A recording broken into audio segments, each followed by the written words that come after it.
안녕하세요. 저는 음식점을 운영하고 있는 30대 후반의 지극히 평범한 여성이에요.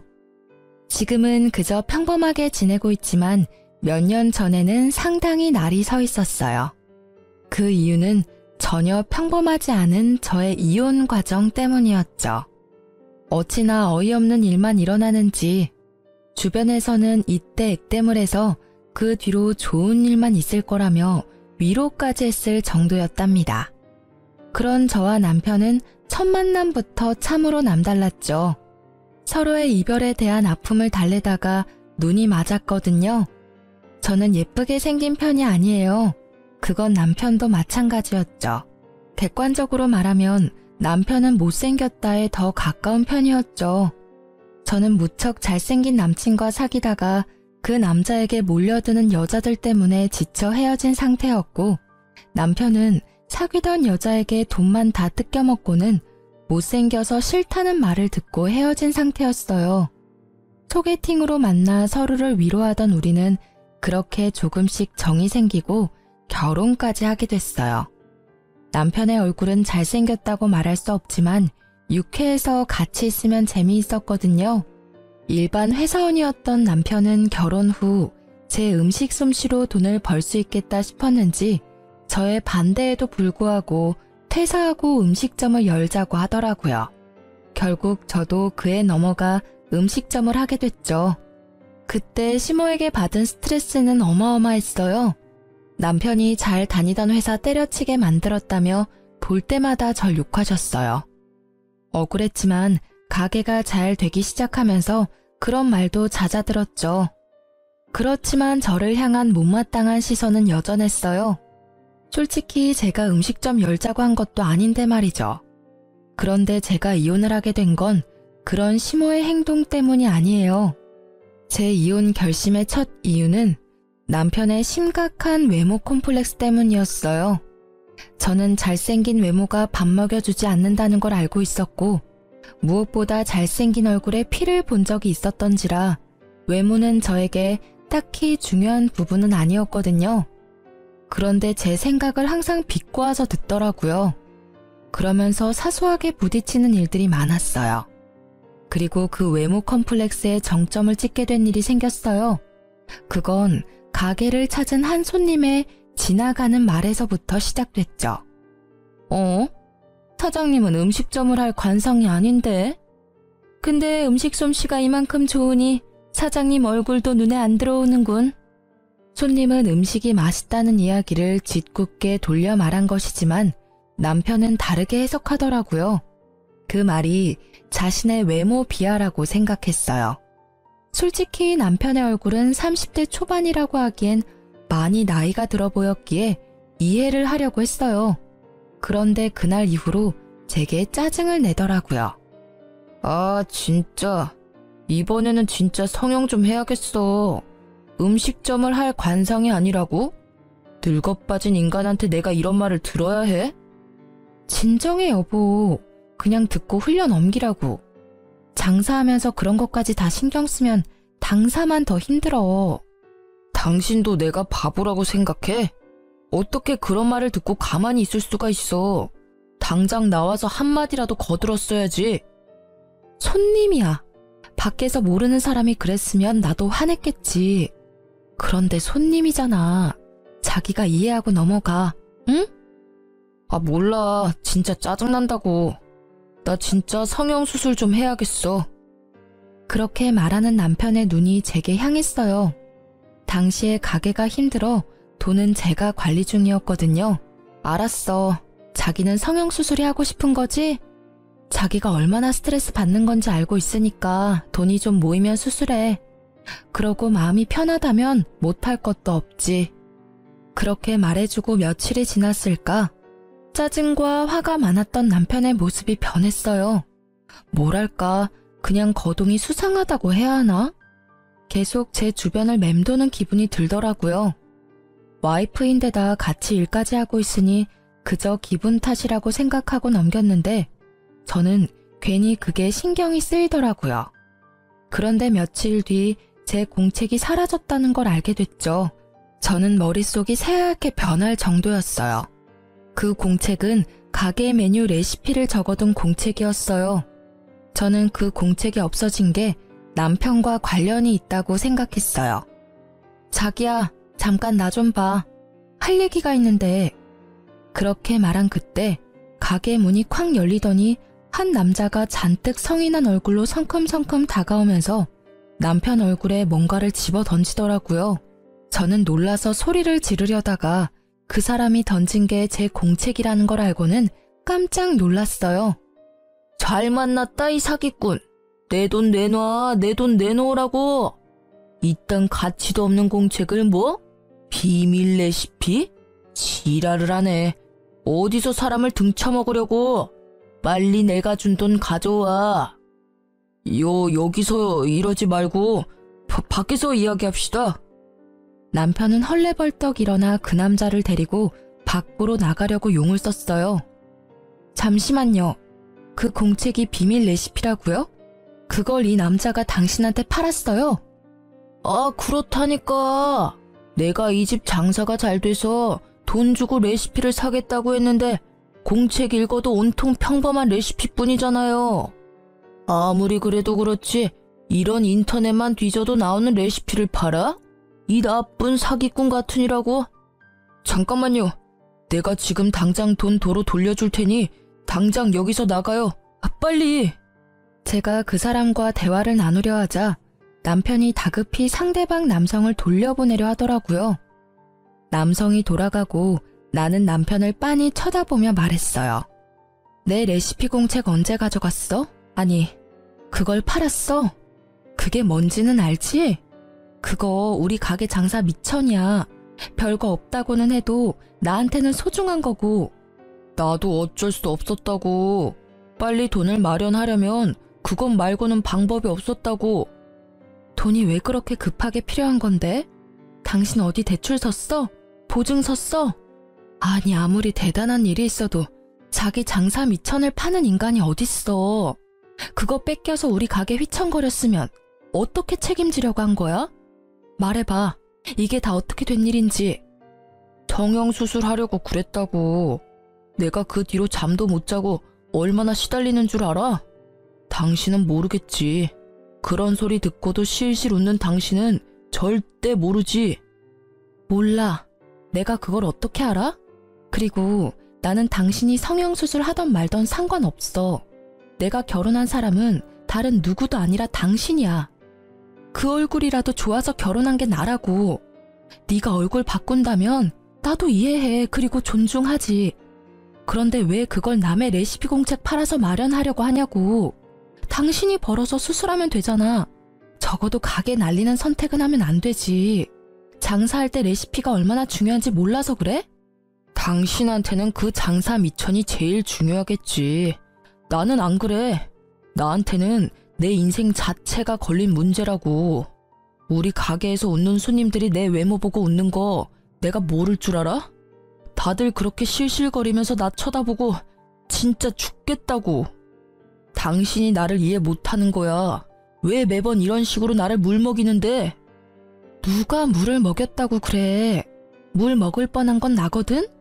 다 이해한다고. 당신 성형하고 싶으면 해.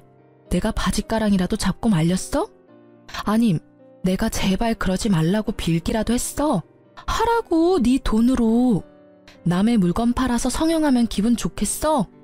제 말에 할 말이 있을 턱이 없었던 남편은 입을 꾹 다물고 폰을 만지작거리더라고요.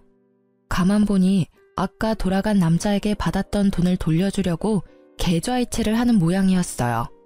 그리고 그 일이 있은 후부터 남편은 저를 냉혈한 사람으로 몰기 시작하더라고요. 나한테 중요한 일이면 당신한테도 중요한 일이라고 생각했어. 내가 잘못 생각한 거지. 다 자기 살고 싶은 대로 사는 거지. 나만 답답하지. 어휴, 당신은 나보다 그 레시피가 더 중요하지? 그럼 왜 나랑 결혼했어? 그냥 레시피랑 결혼하지. 그걸 말이라고 해? 그 공책에는 내 비법과 시행착오들이 고스란히 들어가 있거든? 제발 애 같은 짓 좀 그만해. 내가 너랑 결혼을 했는데 도대체 누구한테 잘 보이려고 성형을 하려는 거야? 나한테만 잘 보이면 되는 거 아니야? 사실 레시피에는 비법 같은 건 적혀 있지 않았어요. 제 비법은 저의 휴대폰 안에 저장되어 있었죠. 하지만 남편의 행동을 보고서는 그 사실을 절대 알려주지 않아야 되겠다고 생각했어요. 혹시라도 나중에는 제 폰을 갖다 팔아버릴지도 모르니까요. 어쨌든 제 말에 남편은 아무 말도 못했어요. 입이 10개라도 할 말이 없는 게 정상이죠. 그 모습이 마음에 걸려서 저는 한마디 해줬어요. 가게 잘 돼서 돈이 좀 모이면 수술비 지원해 줄게. 그때까지만 참아. 알겠지? 결국 이 말을 듣고서야 남편의 얼굴이 좀 펴지더라고요. 제가 말은 그렇게 했지만 참 어이가 없었어요. 지금 우리 처지에 장사가 잘 되는 것보다 더 중요한 게 어디 있나요? 입에 풀칠이라도 해먹고 살아야 외모 치장도 하는 법인데 그저 자기 외모에만 신경 쓰는 남편에 대한 신뢰가 완벽하게 사라지게 된 사건이었죠. 그렇게 한바탕 사건이 지나가고 남편은 무척 열심히 일했어요. 가게가 점점 잘 되기 시작하니 자리를 잡기 시작했죠. 단골들도 생기고 무엇보다 남편은 성형을 위한 자금을 차곡차곡 모아가고 있었죠. 그런데 언제부터인가 친구와의 약속을 이유로 늦게 들어오는 일이 생기게 됐어요. 요리를 직접 하는 사람은 저였으니 남편이 없을 때는 알바생이 일을 많이 도와줬어요. 그 사람 하나 없다고 가게가 안 되는 건 아니지만 그게 여러 번 쌓이는 걸 보니 뭔가 있나 싶기는 했어요. 이때는 솔직한 말로 남편에게 여자가 생길 거라는 생각을 단 한 번도 해본 적이 없었던지라 별 생각 없었어요. 남편이 못생겨서 그런 생각을 한 것은 아니에요. 다만 그 사람은 예전에 외모를 이유로 차인 이후로 여자에게 먼저 다가가는 것을 그리 좋아하지 않거든요. 그래서 별 신경 쓰지 않았죠. 그보다 더 신경 쓰이는 일이 매장에 생겼거든요. 어떤 한 여자가 거의 매일같이 가게를 찾는 거예요. 그것도 딱 남편이 없을 때만 골라서요. 저는 이상한 기분이 들었어요. 그 이유는 그 여자의 행동 때문이었어요. 사람 기분 나쁘도록 저를 쳐다보는 일이 많았고 이상하게 우리 가게에 관심이 많은 듯 여기저기 조심성 없이 훑고 다니더라고요. 저는 혹시 남편이 가게를 팔려고 내놨나 싶은 생각까지 했죠. 그 당시에 남편의 신뢰는 거의 바닥이었거든요. 레시피를 팔려고 한 적이 있는데 가게인들 못 팔겠어요? 그래서 그걸 의심했는데 그건 아닌 것 같더라고요. 그리고 일주일쯤 가게를 둘러보던 여자가 제게 말을 걸더라고요. 저기요, 아줌마. 잠시 할 이야기가 있는데요. 이때쯤엔 아줌마 소리에도 익숙해진 터라 별 생각 없이 네 손님 하고는 그 앞에 앉았죠. 점심시간도 훌쩍 지났고 저녁시간으로는 아직 이른 시간이라 손님이 없었기에 이야기를 들어주기로 했어요. 딱 보니 저와는 정반대의 삶을 사는 사람 같더라고요. 화려하게 풀어헤친 샛노란 머리카락에 손가락, 발가락에 칠해진 매니큐어와 페디큐어는 짙고 선명한 색상에 뾰족하고 길었죠. 게다가 코가 아릴 만큼 강한 향수 냄새까지. 행색을 보면 절대로 음식점에서 일할 사람은 아니었어요. 이런 곳에서 할 말은 아니지만 아줌마 남편이 있죠? 제가 아줌마 남편 여자친구예요. 네? 제가 그 사람 와이프인데요. 알아요, 저도. 근데 당신이 그 남자 만나기 전에 제가 먼저 그 남자랑 사귀었거든요. 뭐, 얜 여자였죠. 지금은 아직 현재 진행 중이지만. 그러니까 당신이 상간녀라는 이야기인가요? 그런 단어 말고 좀 더 다르게 표현해 줄래요? 이래서 배운 거 없는 사람은. 배운 게 왜 없어요? 아니, 그쪽이야말로 배운 게 없잖아요. 어딜 바람 피운 여자가 여기까지 와서 본처한테 사귀니 많이 배웠니 못 배웠니 하는 거야? 그래서 지금 우리 남편이랑 사귀는 거 자랑하러 여기 왔어? 맞아요. 자랑하러 온 거. 그리고 기니 할 말도 있고요. 그 사람이랑 저 오래 사귀었어요. 그리고 헤어질 생각도 없고요. 그러니까 아줌마가 그 남자한테 이혼 이야기 꺼내줘요. 내가 왜 그래야 되는데요? 헤어지고 싶으면 지가 직접 이야기해야지. 그리고 헤어질 때 남편한테 못생겨서 헤어진다고 했다던데 이제 와서 찾는 이유가 뭐예요? 지금도 못생긴 건 마찬가지인데. 그래도 지금은 가진 게 있잖아요. 나도 젊었을 때야 얼굴이 좋았지. 지금은 다른 게 좋거든요. 그녀가 말하는 다른 것이 돈이라는 데는 제 전 재산을 걸 수 있을 만큼 의도가 확실해 보였어요. 설마 돈 때문에 지금 유부남 꼬신 거예요? 돈 많으신가 봐요? 유부남인 거 알고 바람피면 상간녀 소송 걸리는 거 알고 계시죠? 그 정도는 이 정도 가게 가진 그 남자가 알아서 대주지 않을까 싶네요. 생각보다 모아놓은 돈도 많은 것 같고 저도 이제 나이가 들어가니까 좀 안정적인 남자가 좋더라고요. 위자료는 줄 테니까 소송하려면 하세요. 어차피 내 돈 나가는 것도 아닌데 뭐. 상간녀의 낭창한 그 말투가 저를 열받게 하더라고요. 저는 남편이 바람을 핀 건 확실하지만 이혼 이야기는 남편이 아닌 이 상간녀 입에서 나온 거라고 추측했어요. 그래서 그날 저녁 집에서 쉬고 있는 남편을 깨워 따졌죠. 당신 상간녀가 오늘 우리 가게 왔었어. 그 여자 하는 말들이 사실이야? 당신이 나랑 헤어지고 싶다는데 당신도 거기 동의한 거 맞아? 그래. 그 여자 말이 다 맞아. 내가 이야기하려고 했는데 계속 망설이다가 결국 이야기하도록 시켜버렸네. 나 그 여자 사랑해. 그때도 사랑했지만 지금도 여전히 사랑한다고. 이야기 다 했다니 나도 편하게 말할게. 제발 나랑 이혼해줘. 그 여자랑 같이 살 거야. 지금 그렇게 덤덤하게 할 말이야? 당신이 지금 어떤 상황에 처한지 모르나 본데 이거 진짜 큰일이라고. 그 여자는 당신을 좋아하는 게 아니라 당신이 이뤄놓은 걸 좋아하는 거야. 당신 돈 보고 좋아하는 거라고. 그 여자가 뭘 했는지 알아? 옛날에는 잘생긴 남자가 좋았는데 지금은 다른 게 좋대. 그게 뭐겠어? 돈이지. 내 여자 모욕하지 마. 그런 소리 했을 리도 없고 그랬다 하더라도 당신이 신경 쓸 바 아니잖아. 그냥 이혼 좀 해줘. 내가 돈을 뜯기든 가죽을 뜯기든 알아서 한다고. 당신 진짜 미쳤어? 그 여자 당신 못생겼다고 찬 여자라고. 그런 여자가 이제 와서 당신한테 사랑을 느꼈다고? 아무리 봐도 말도 안 되는 이야기잖아. 그런 일은 일어날 리가 없다고. 분명히 다른 목적으로. 그래, 그럴 일 없겠지.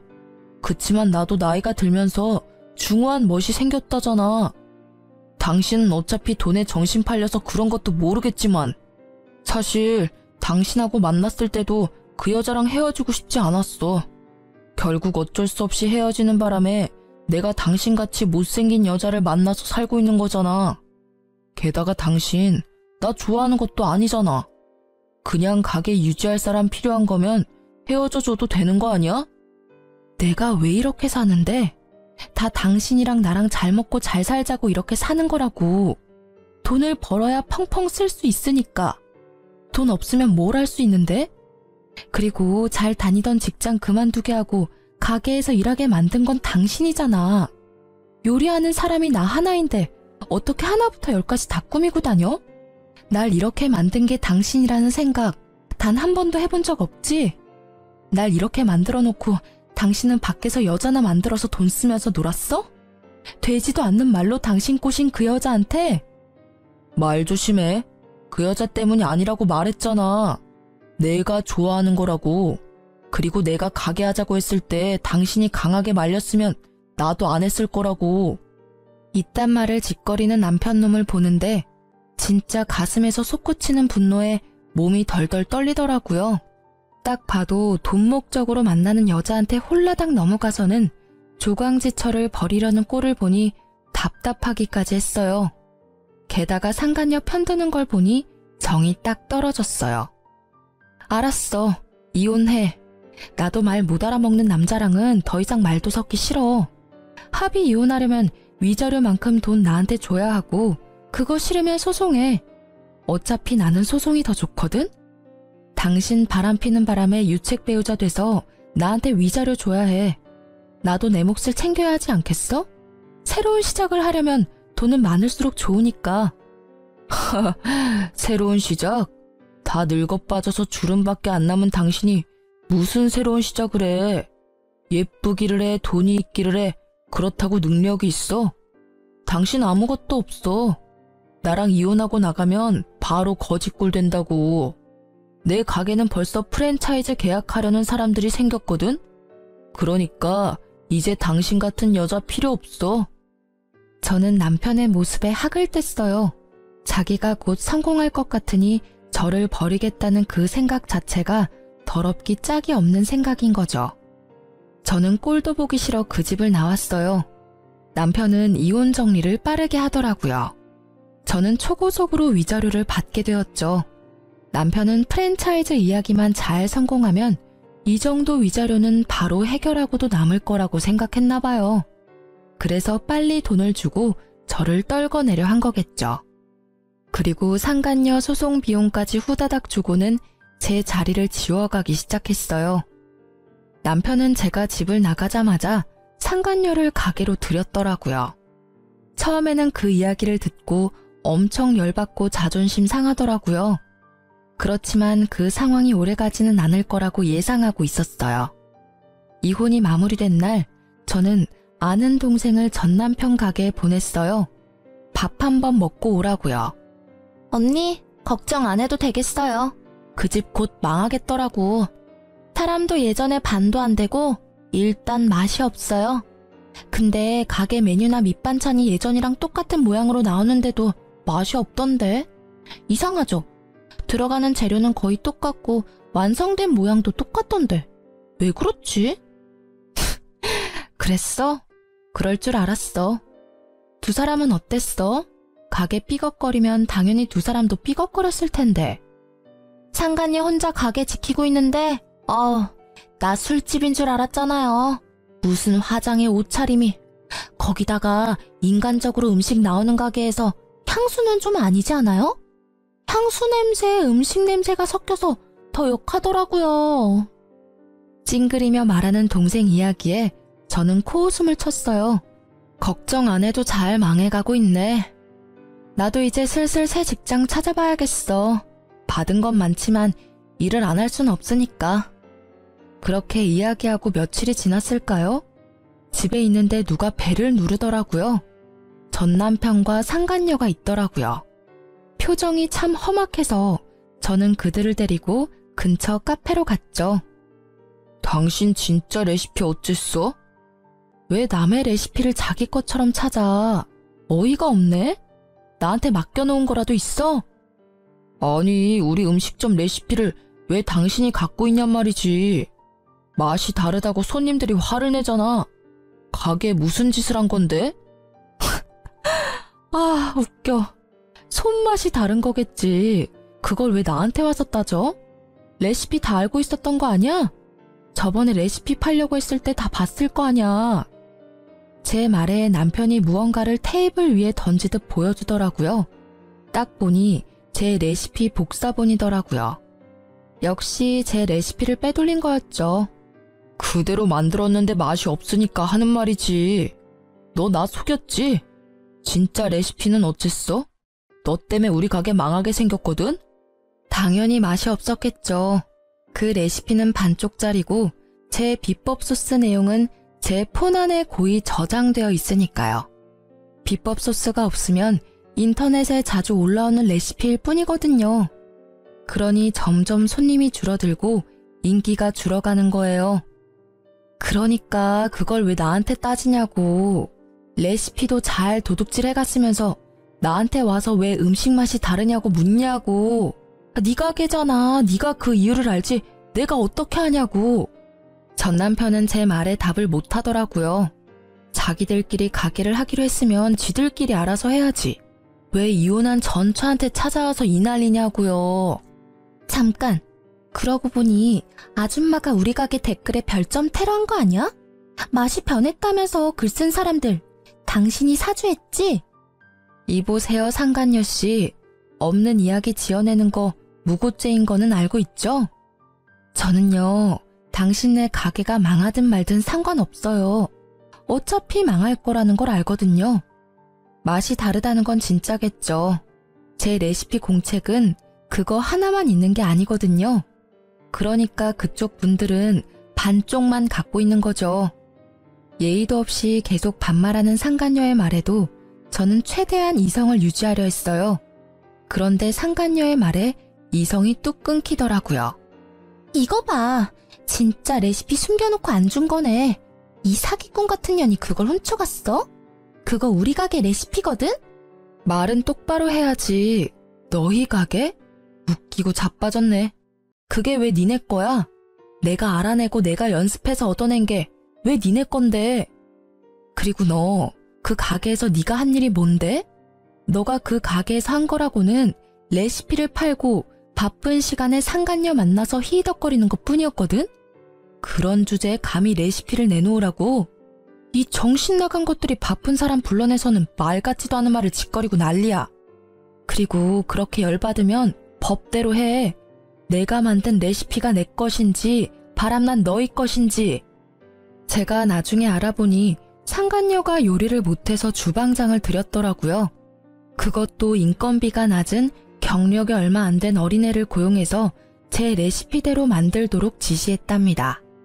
당연히 반쪽짜리 레시피를 만들다 보니 음식 모양은 똑같은데 맛은 떨어지는 일이 발생했던 거죠.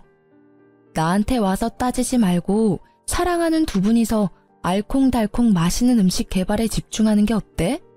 아, 사랑 노름에 빠져서 가게는 눈에 들어오지도 않지? 근데 분명히 나랑 이혼하면서 프랜차이즈 문의 왔다고 하지 않았어? 잘 되고 있는 거야? 뭐 여기까지 와서 나한테 이렇게 따지는 거 보면 말 안 해도 뻔하지. 저의 한껏 비꼬는 말에 전 남편은 답도 못하고 노려보기만 하더라고요. 그러게 마음을 좀 곱게 썼어야지. 너 마음 가는 대로 행동한 일이니까 네가 다 감수하는 것도 당연한 거야. 다 예상하고 이혼하자고 한 거 아니야? 끼지도 않아 정말. 다음부터 이런 이야기 할 거면 불러내지 마. 저는 냉정하게 말했어요. 두 사람이 제게 온 이유는 알겠더라고요. 장사가 잘 안 되니 어쩔 수 없이 저를 찾아온 것 같아요. 레시피가 있으면 강탈해 갈 생각도 했었던 것 같고요. 그런데 구구절절 제가 맞는 말만 하니 지들이 뭘 할 수 있었겠어요? 그렇게 제 말이 끝나자 부글부글 끓고 있던 상간녀가 폭발하듯 소리치더라고요. 처음부터 레시피를 네가 개발한 것도 아닌데 날 속였어? 그래놓고 장사하자고 나한테 꼬신 거야? 너 진짜 아무것도 없잖아 지금. 아무것도 없긴 뭐가 없어. 너 나 좋다며. 좋아하니까 내가 하자는 대로 다 해주겠다며. 그리고 그 가게 운영하겠다고 한 건 너야. 네가 나더러 가게도 못 나오도록 만들었잖아. 내가 사장인데. 네가 얼굴 보이면 손님들이 가게 오겠어? 그것 때문에 가게 얼굴 들이밀지 말라고 이야기한 거잖아. 당신 얼굴 보면 있던 밥맛도 다 떨어진다고. 뭐? 그 전에는 아무도 그런 말 안 했어. 다들 밥만 잘 먹고 돌아갔다고. 당신이 홀을 제대로 못 보니까 손님이 떨어진 거겠지. 어디서 나한테 다 뒤집어 씌우는 건데? 다 네 탓이니까 이럴 줄 알았으면 너 같은 거 꼬시지 않는 건데. 막판에 괜찮은 놈 잡아보려다가 이게 무슨 날벼락이냐고. 가게 매출이 어마어마하다며. 나 먹여 살릴 수 있다며. 근데 이게 뭐냐고. 매일매일 손님은 줄고 돈만 계속 나가잖아. 왜 그게 내 탓이냐고. 엄밀히 따지면 이 가게에 바뀐 건 너뿐이잖아. 그럼 네 탓이지. 언제는 내가 가게에 있어서 좋다며. 못생긴 여자 있을 때보다 화사하고 좋다고 할 때는 언제고. 이제 와서 왜 그딴 소리 하는 건데? 따지고 보면 네가 레시피도 제대로 알지 못하면서 마누라랑 이혼한 게 잘못 아니야? 그 마누라랑 이혼하라고 매일 쪼았던 게 너잖아.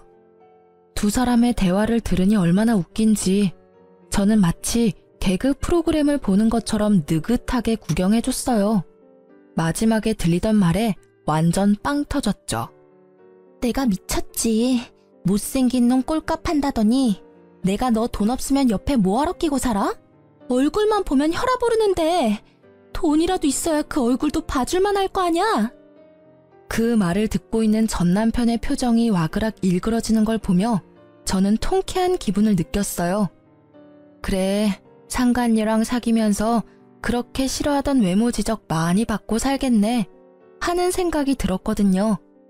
나중에 오며 가며 슬쩍 봤는데 가게는 텅 비어 있었고 두 사람이 같이 있는 날은 거의 없더라고요. 거기에는 전 남편 혼자만이 자리를 덩그러니 지키고 있더라고요. 저는 그걸 보며 이혼 소송이 빨리 마무리돼서 천만다행이라고 생각했어요. 가게가 저런 꼴이었으면 돈도 안 줬을 테죠. 그나마 가게가 잘 될 거라고 예상하고 그 이득을 나누지 않으려고 빨리 위자료 준 게 저에게는 도리어 이득이었죠. 저는 이제 새 삶을 찾아야 했어요. 예전에 일했던 회사로 돌아가기에는 제가 너무 멀리 와버렸고 제 레시피가 아깝기도 했거든요. 그래서 음식점을 하나 차릴까 생각하고 있었어요. 이미 이혼은 했고 저라는 사람부터 건져야겠다는 생각을 했거든요. 주변 친구들에게 주방장 구하는 곳 있냐고 물어보고 얼마 지나지 않아 한 남자가 저에게 연락을 해왔어요. 여기서 좀 떨어진 곳에 있는 가게인데 주방장으로 일해볼 생각 없냐고 말이죠. 그쪽은 번화가는 아니었지만 가게가 들어가기에 나쁜 조건은 아니었어요. 직접 만나서 이야기하자고 해서 만났는데 깜짝 놀랐어요. 인상 좋은 미남이 한 분 계시더라고요. 조심스레 이것저것 물어보다 보니 돌싱이라는 것도 알게 됐죠. 서로 돌싱인 걸 알고 나니 좀 더 편해진 건 사실이었어요. 그래서 그곳에서 일하기로 했어요. 그곳에서도 이전 가게의 레시피대로 열심히 일을 했고 점점 손님들이 많아지더라고요. 그렇게 1년쯤 지나고 가게는 줄 서서 먹는 식당 정도는 아니라도 점심, 저녁, 식사 때마다 붐비는 가게 정도는 되더라고요. 그리고 여느 때와 같이 일을 하는데 한 사람이 가게로 들어오더라고요. 저는 주방에 있어서 신경을 못 썼는데 사장님이 오더니 저한테 잠깐 나와보라고 하더라고요. 표정이 좋지 않았어요. 무슨 일인가 싶었던 전 남편이 와서 기다리고 있더라고요. 이 가게에는 브레이크 타임이 있었는데 딱 그때를 맞춰서 찾아왔더라고요. 1년 만에 사람이 어찌나 늙었는지 얼굴에 주름이 쫙 껴서는. 저는 그 앞에 앉았죠. 1년이 넘게 지났는데도 말은 그리 좋게 나오지 않더라고요. 무슨 일이야? 나 찾을 일 이제 없을 텐데. 당신 아직도 아줌마 소리 들으면서 일하고 있지?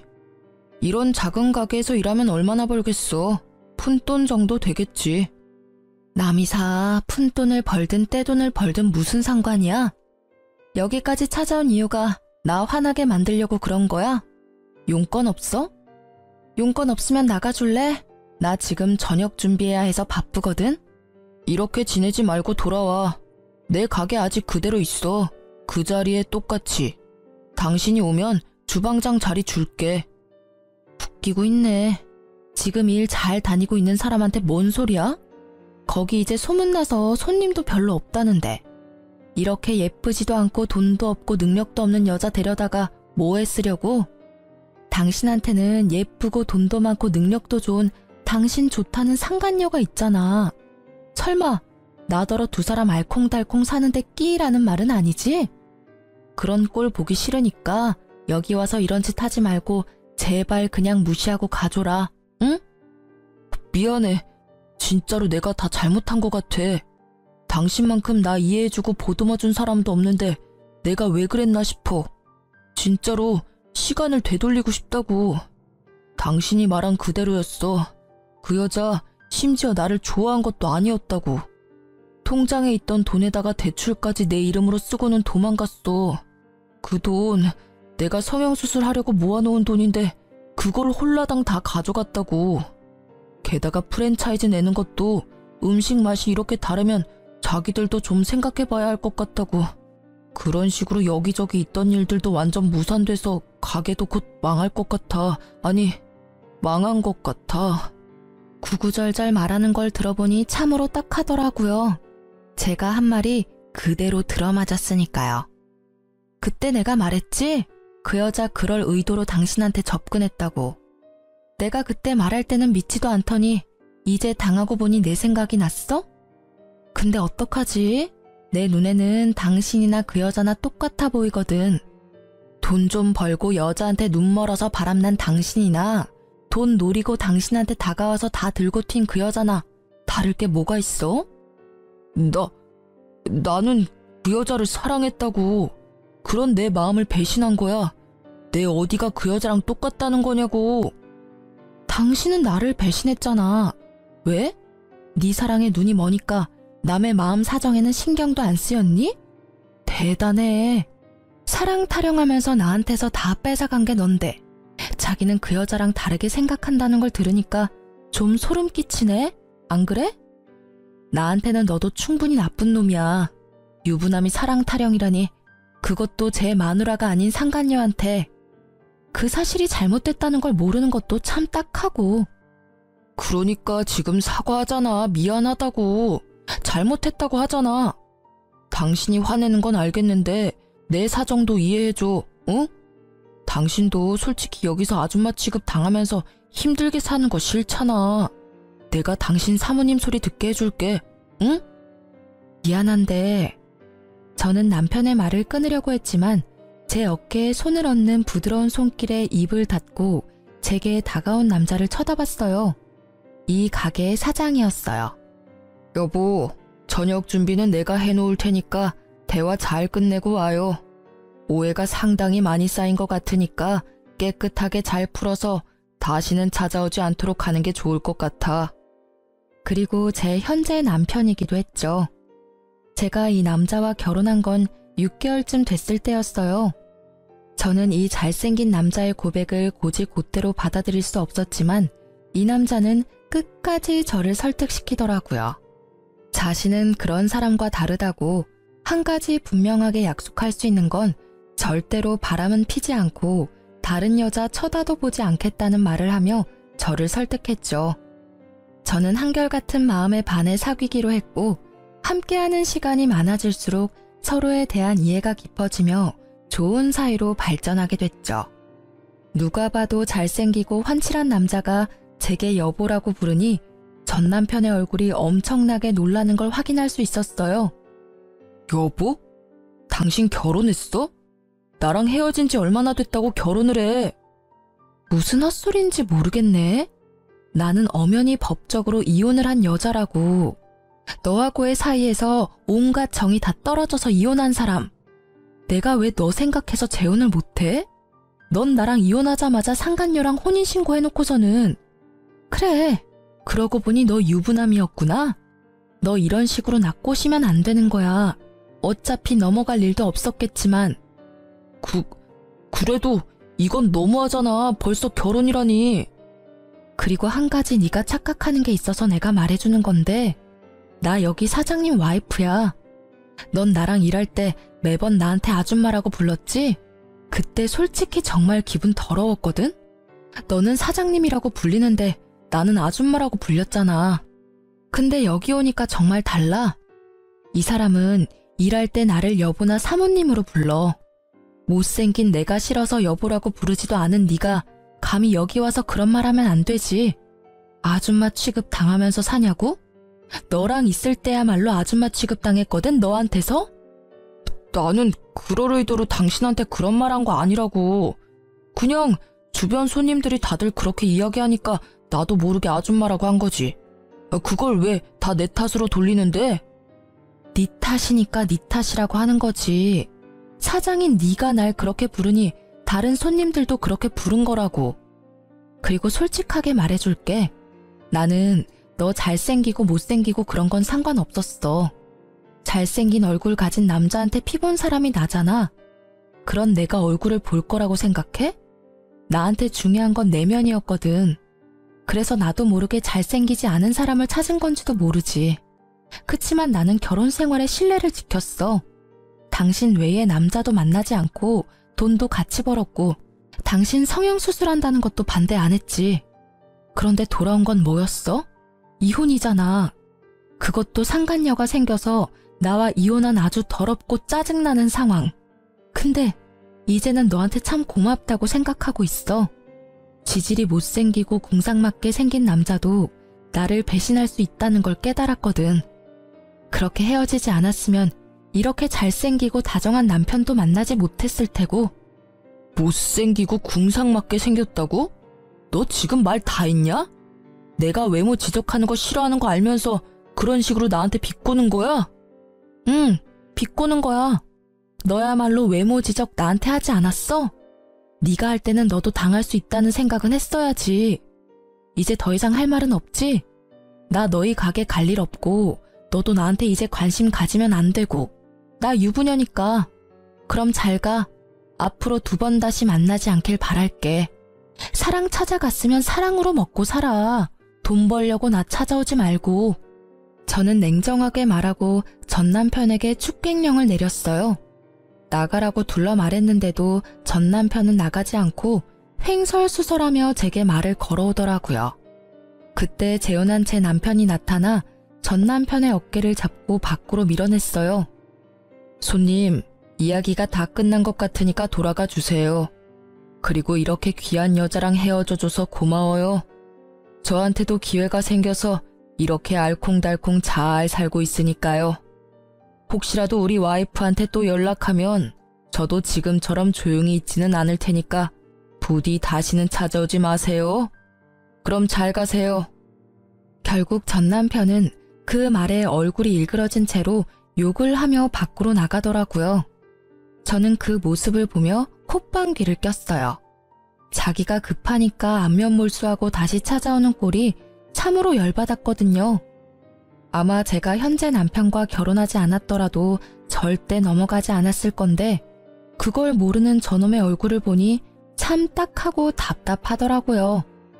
그렇게 전 남편이 들렀다 가고 얼마 안 돼서 전 남편 가게가 폐업했다는 이야기가 들리더라고요. 게다가 본인은 파산 신고를 하고 여기저기 알바 찾으러 돌아다닌다고 하더라고요.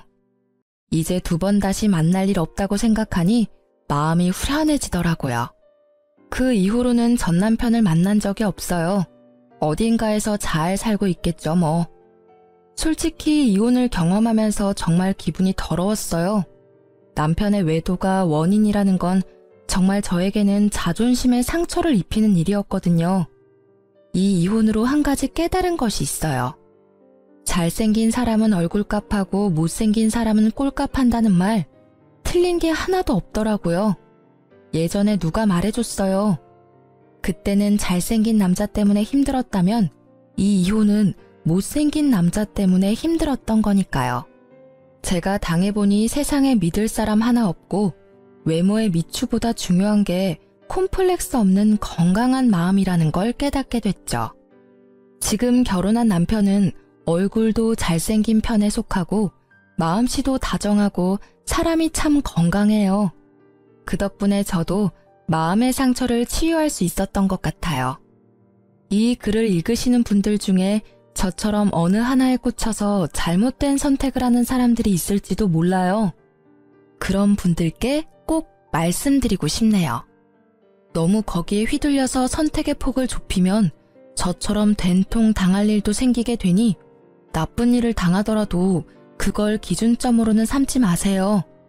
모든 마음을 열어두고 봐야 정말로 좋은 선택을 할 수 있게 되는 것 같아요.